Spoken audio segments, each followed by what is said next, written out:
Hello learners, welcome to my YouTube channel to the point learning. आज मैं आपके साथ क्लास 12 बिजनेस स्टडी का chapter 3 that is business environment से related case study based question discuss करने जा रही हूँ। इससे पहले मैंने इसी चैप्टर से related assertion and reason discuss किया है, एमसीक्यूज बेस्ड क्वेश्चन डिस्कस किए हैं और डिफरेंट आपके मैच द फॉलोइंग कैसे फॉर्म हो सकते हैं वो भी डिस्कस किया है। तो अगर आपने वो वीडियो नहीं देखा है तो इस चैप्टर से रिलेटेड वो वीडियो जरूर देख लीजिएगा। और अगर आपने पुराने वीडियोस यानी कि जो मैंने चैप्टर वाइज प्रिपरेशन करवाई है, जैसे मार्केटिंग मैनेजमेंट की, प्लानिंग की, ऑर्गेनाइजिंग की, जिसमें मैंने सीरीज वाइज क्वेश्चंस बनाए हैं, आपके सामने वीडियोस प्रेजेंट किए हैं, तो वो वीडियोस भी जरूर देखिएगा। आपको चैप्टर के लास्ट मोमेंट रिवीजन में बहुत हेल्प हो जाएगी, क्योंकि वहां क्वेश्चन केवल डिस्कस नहीं किया है बल्कि आपके साथ टॉपिक्स एक्सप्लेन भी किए हैं मैंने। तो आज स्टार्ट करते हैं बिजनेस एनवायरनमेंट के केस स्टडी बेस्ड क्वेश्चन पे। और आपको ये सारी सीरीज कहाँ पे मिलेगी? तो क्लास 12 बिजनेस स्टडी की प्लेलिस्ट में।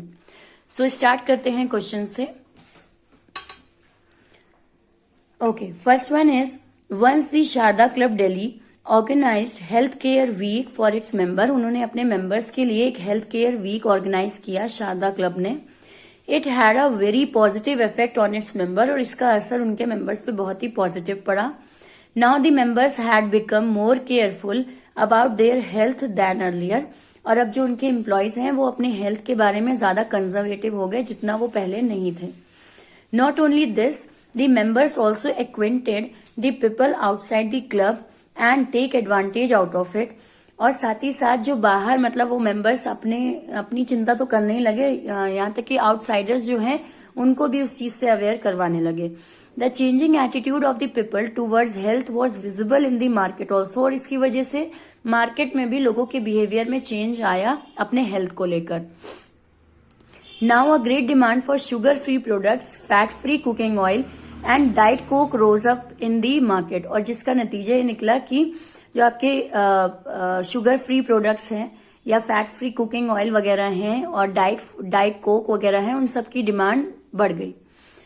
The manufacturer had to immediately increase their production. और जिसकी वजह से जो मैन्युफैक्चरर है उसे प्रोडक्शन को एकदम से इंक्रीज करना पड़ा। Sharda food products Delhi brought और launched these products in the market first of all and earn a profit. और इसी की मदद से उन्होंने अपने इन सारे ये हेल्थ बेनिफिट्स प्रोडक्ट को लॉन्च किया और मार्केट में सबसे पहले उसको लॉन्च करके प्रॉफिट कमाया।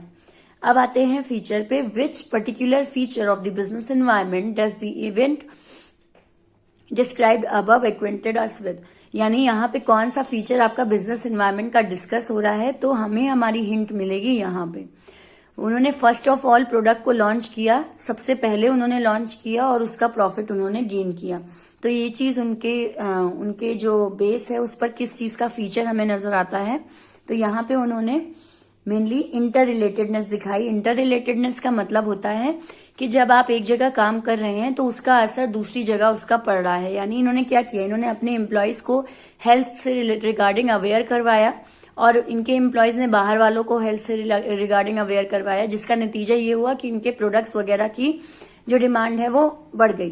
तो ये चीज कौन सा फीचर यहाँ नजर आ रहा है हमें? Inter relatedness. और अगर मैं बात करूं कि यहाँ पे बिजनेस एनवायरनमेंट की कौन सी इंपॉर्टेंस हमें नजर आ रही है, अगर ये फीचर ना हो के इंपॉर्टेंस होता तो वहां पे आपका फीचर आ जाता फर्स्ट मूवर एडवांटेज वाला। ठीक, तो ये इस तरीके से आपका आंसर बी ऑप्शन होगा, इंटर रिलेटेडनेस। यानी एक काम की वजह से दूसरे काम पर उसका असर पड़ा। नेक्स्ट क्वेश्चन पे आते हैं। Riya health care limited established with the objective of taking care of the people's health was a new company। एक नई कंपनी ओपन हुई जिसका ऑब्जेक्टिव क्या था? अपने जो लोग हैं उनका केयर करना, यानी उनकी हेल्थ की केयर करना।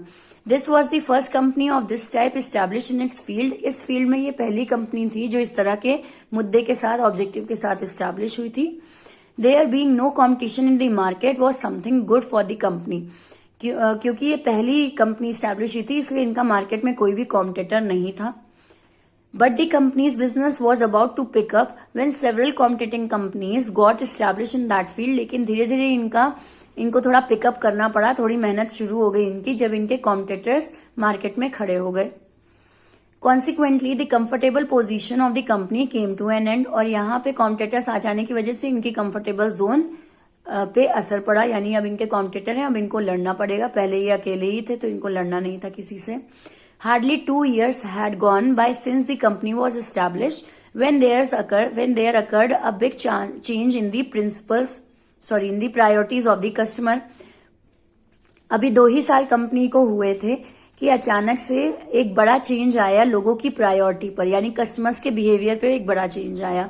Now they got tempted towards the local health promoting products instead of the companies product. क्या चेंज आया कि जो कस्टमर्स हैं वो प्रमोटिंग प्रोडक्ट्स यानी लोकल हेल्थ गुड्स को ज्यादा प्रेफरेंस देने लगे, रादर देन कंपनीज। बड़ी बड़ी कंपनियों के प्रोडक्ट की जगह वो लोकल प्रोडक्ट्स को ज्यादा प्रेफरेंस देने लगे। In this way the company had to face great difficulties to keep itself establish in the market, और इसकी वजह से कंपनी को काफी दिक्कतें देखनी पड़ी, झेलनी पड़ी अपने आप को मार्केट में एस्टैब्लिश रहने के लिए। Which feature of business environment does the above event acquainted us with? यहाँ पे कौन सा फीचर हमें दिखाई दे रहा है बिजनेस एनवायरनमेंट का? अगर हम देखें तो इसमें हमें डायनामिक नेचर दिखाई दे रहा है, यानी चेंज हो गई अचानक से सिचुएशन। पहले इनका कोई कॉम्पिटिटर नहीं था, फिर इनका कॉम्पिटिटर आ गया, फिर आगे नीचे आते आते जो कस्टमर थे वो भी अब इनके प्रोडक्ट की जगह लोकल प्रोडक्ट को प्रेफरेंस देने लगे। ये चीज क्या है? हर वक्त चेंज हो रही है, डायनामिक नेचर हमें दिखाई दे रहा है। So this is the correct answer. Next move on करते हैं क्वेश्चन पे। After completing their education Parul and Shalu opened a mobile shop by the name of SOS mobile shoppe. अपने एजुकेशन कंप्लीट करने के बाद पारुल और शालू ने एक मोबाइल शॉप को ओपन किया। They started their business with the latest models of mobile phone of 4 companies. इन्होंने अपने स्टोर में 4 मोबाइल कंपनीज को मोबाइल्स रखे, 4 कंपनियों के, जो कि Apple, Oppo, Samsung and Vivo के थे।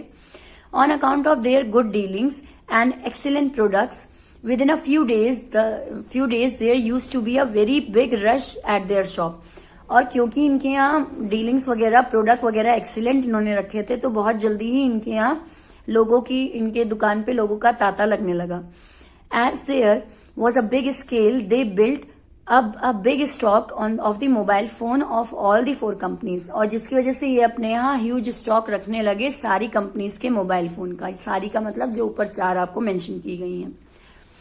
Within a few days all the 4 companies launched the new models of mobiles in the market, और कुछ ही दिनों के अंदर ही जो कंपनीज उन्होंने अपने नए मोबाइल्स को लॉन्च किया मार्केट में।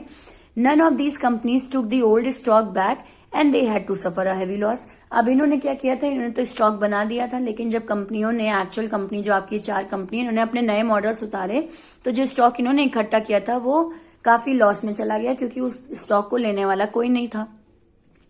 They had never expected that such a thing could happen.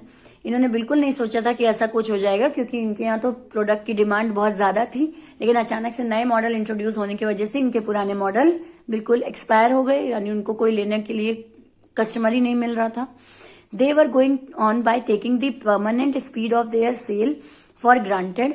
अब धीरे धीरे इनकी जो परमानेंट सेल थी वो उसको ये ग्रांट में लेने लगे, यानी वो सेकेंडरी होने लगी, उतना ज्यादा बिक्री इनकी नहीं हो रही थी।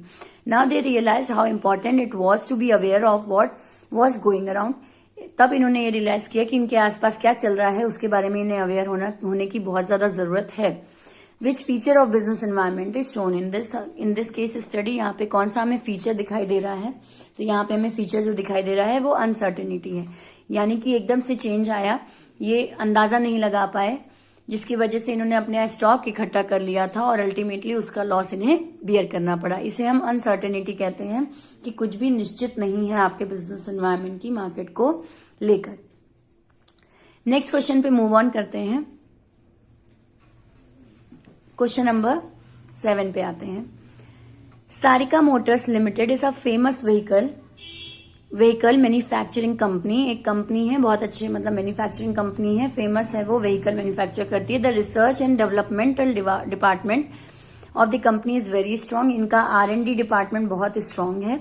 The manager of the department mister Gopal Rai keeps a sharp eye on the business environment. जो वहां के मैनेजर हैं R&D के, वो बहुत ज्यादा पैनी नजर रखते हैं बिजनेस एनवायरनमेंट पे। On the basis of the data given by the government he has concluded that the pollution level in the country is rising very fast. अब इन्होंने गवर्नमेंट के डेटास को एनालाइज किया, जिससे इन्होंने फाइंड आउट किया कि पॉल्यूशन लेवल धीरे धीरे बहुत ज्यादा बढ़ रहा है। And that the vehicle running on petrol and diesel contribute a lot into it. और उस पॉल्यूशन में जो व्हीकल पेट्रोल और डीजल के दम पे चल रहे हैं, वो इसमें पॉल्यूशन का बहुत बड़ा रोल निभा रहे हैं। Keeping this fact in mind, mister Rai develop such an engine as run on air pressure. तो इन्होंने उसी चीज को ध्यान में रख के मिस्टर राय ने क्या डेवलप किया, एक ऐसा इंजन डेवलप किया जो कि एयर प्रेशर के बेस पर चलेगा।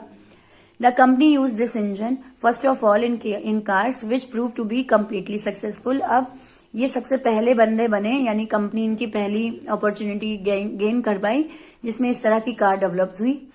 The car were expensive but the company got full support from the market. इनकी कार एक्सपेंसिव थी, लेकिन मार्केट में इनको फुल सपोर्ट मिला क्योंकि एक नई टेक्नोलॉजी के साथ थी वो। From the government also several concessions in the tax power rate etc. were available। Government का भी इनको सपोर्ट मिला क्योंकि वो एयर प्रेशर पे चलने वाली गाड़ी थी, तो वो पॉल्यूशन रेट कम करी थी, इसलिए गवर्नमेंट का सपोर्ट मिला। The company under huge profit, जिसकी वजह से इनको काफी प्रॉफिट मिला इस एडवांटेज का। Afterward several other companies also followed this technique. और धीरे धीरे बाकी कंपनीज ने भी इसी टेक्निक को फॉलो किया। But no other company got such much fame as was got by Sarika motor. लेकिन इतना फेम किसी भी कंपनी को नहीं मिला जितना इनको मिला था। तो यहाँ पे कौन सी इंपॉर्टेंस आपकी डिस्कस हो रही है, तो बिल्कुल जो यहाँ आपकी इंपॉर्टेंस डिस्कस हो रही है वो ये कौन है, फर्स्ट मूवर एडवांटेज है। It enable the firm in identifying opportunity and getting the first mover advantage. इन्होंने पहला मौका यानी अपॉर्चुनिटी का पहला फायदा उठाया। ठीक, ये पहली कंपनी बनी जिसने इस नई टेक्निक के साथ मार्केट को कवर अप किया। So your answer will be option. Next question पे मूव ऑन करते हैं, क्वेश्चन नंबर 8 पे। Miss Arika Goyal is working as the CEO in a company. ये एज अ CEO कंपनी में काम करती हैं। She lays a special emphasis on the fact that the company continues to always have sweet relations with its customer. इनका ये मानना है कि कंपनी को हमेशा मीठे रिलेशंस बनाए रखने चाहिए अपने कस्टमर के साथ, यानी मधुर रिलेशन बनाए रखने चाहिए कस्टमर के साथ। Besides to have to close eye on the business environment she consider as the secret of any business. और ये मानती हैं कि बिजनेस एनवायरनमेंट पे बहुत ही पैनी नजर रखनी चाहिए और इससे यही हमारे बिजनेस को सक्सेसफुल बनाता है। ये एक सीक्रेट है बिजनेस का। Recently she noticed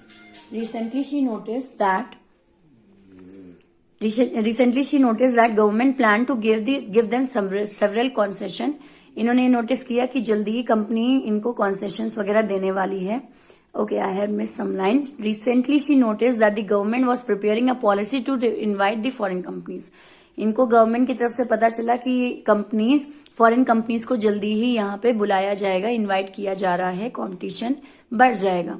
the government plan to give them several concession, और गवर्नमेंट इनको सेवरल कॉन्सेशंस भी देगी। Miss Goyal saw through the government intention and started preparing herself for it. इन्होंने इस एनवायरनमेंट को समझा, यानी गवर्नमेंट के इस स्टेप को समझा और उस पर प्रिपेयर होना शुरू कर दिया। यहाँ पे कौन सी इंपॉर्टेंस हमें बिजनेस एनवायरनमेंट की नजर आ रही है? सो जो इंपॉर्टेंस हमें नजर आ रही है वो है आपकी A option, that is it help the firm in identifying the threats and early warning signal. यानी इन्होंने क्या, गवर्नमेंट की ये स्ट्रैटेजी को इन्होंने पहले समझा और उस हिसाब से प्रिपरेशन शुरू कर दी।